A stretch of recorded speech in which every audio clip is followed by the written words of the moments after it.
How to fix conversations and relationships. The problem. Well, nowadays there are a lot of online convos, so conversations. We mainly try to develop like the way we text people, the way we text people we love, we like, etc., etc.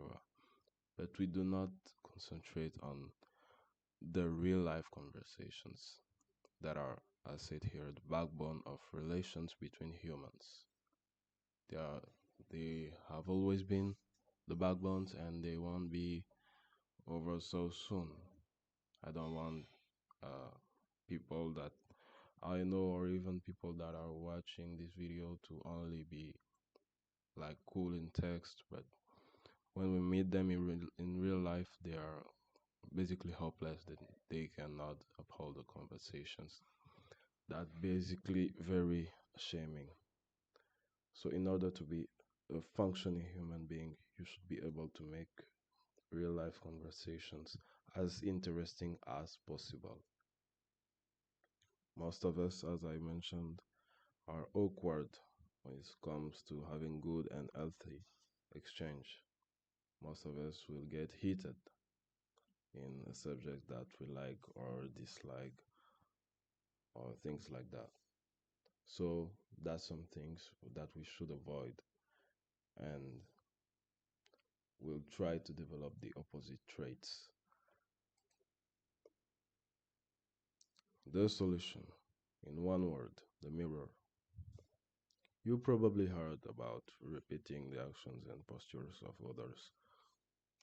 Of course, in multiple influence books and relationships book, they will talk about, yeah, like copy the posture of the one we were talking to or shit like that.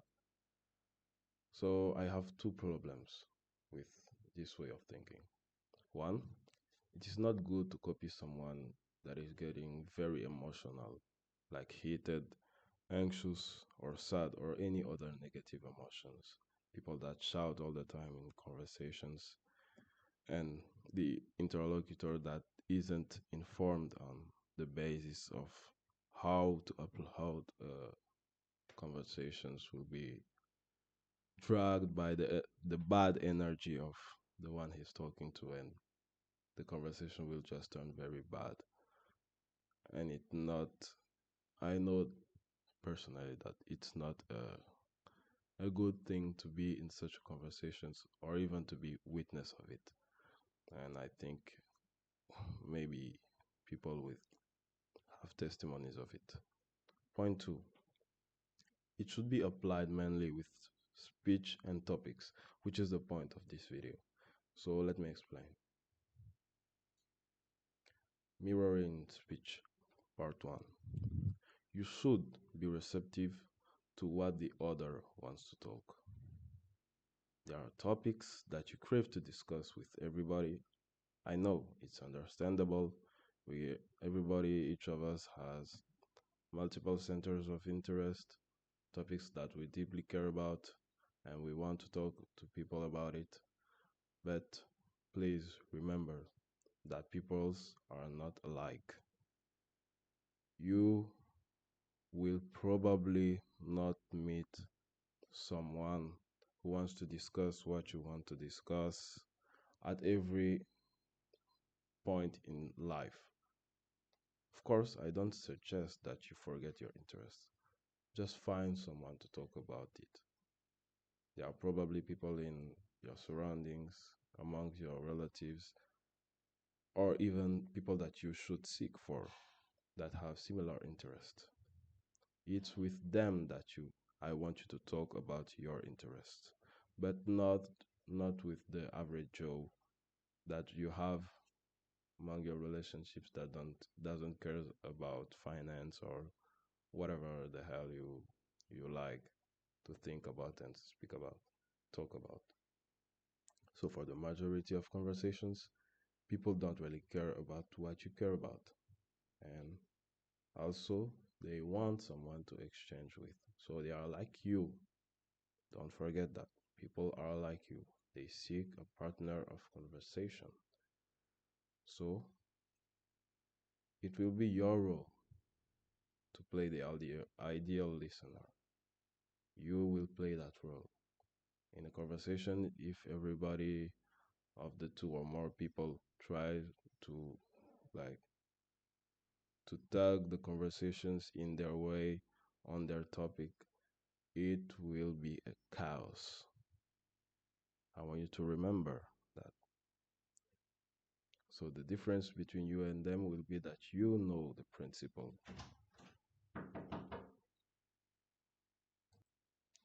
So you know the principle and you will be able to direct conversations with it. More or less direct, mostly following, but that's okay. Remember, you are supposed to already have someone with whom you exchange on your interests. So don't be sad just because I say that. You are supposed to follow the interest of your interlocutor. You should have someone that you do that with, but it's not the case that everyone will be that someone. Part 3. So, the method basically. So, as I said before, look for the main topics that the other person is used to discussing with more emotions than others. There will always be one topic or more that people usually tend to appreciate and they will have emotional reactions, like they will be excited while talking to it. And if you look closely, you will see that other people that are not basically functioning human beings will like react negatively to that and say that we don't care, etc. It will be your job to prove that you care about them. And since you care about them, you listen to what they have to say about their topic. Now, you will basically this phase can take some time if you are already trained in it during the conversations. For example, you can naturally pick out what the other person wants to talk about and then switch the conversations in their way, move the conversation in their way.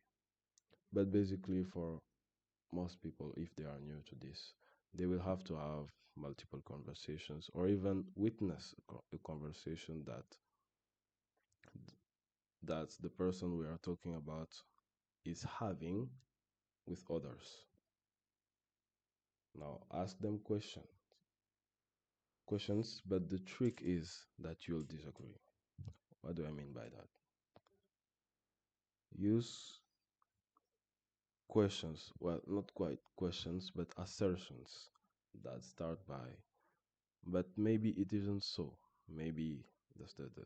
For example, if someone likes, I don't know, um, soccer or football or whatever you call that sport, maybe they will say that Messi is the best player or something like that.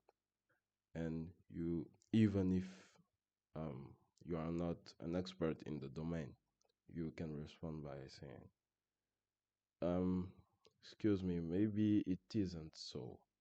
Maybe, for example, there are other factors that you did not consider, like the height can help someone to jump higher or get more possessions possessions of ball time or something like that.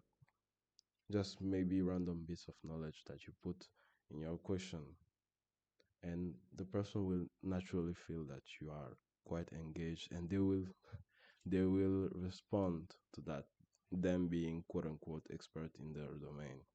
We say, no, you see, you have to consider all that, and basically that's like it. And you will listen to them, looking them in their eyes, proving that you listened to them and that you understood their explication, their explanation, and this will be a good part of the conversation. Remarks: you don't have to be a genius, again, or an expert in the domain. You just need to listen to what they are telling and politely disagree. In an ideal way, blend it with why and how questions to simulate them. Like, how do you know that it's the best player? Well, not that question because it can be inflammatory. Maybe questions like, how do you assess the way a player is good? And you see, you can even get information from them, like on the domain. It should not be a tiresome exercise. It's basically you get to know them while getting to know their domain and the way they see it. That's the trick. That's what even can make make fuel for further conversations and things like that. And remember, be interested. Don't ask to ask, don't ask because a random guy on the internet, said you should ask this, you should ask that, but you are not really interested. You you ask your questions, and then you check your phone, you check the TV while the other person is looking at you while answering with all their fire and passions that they can possibly muster. Please don't do that.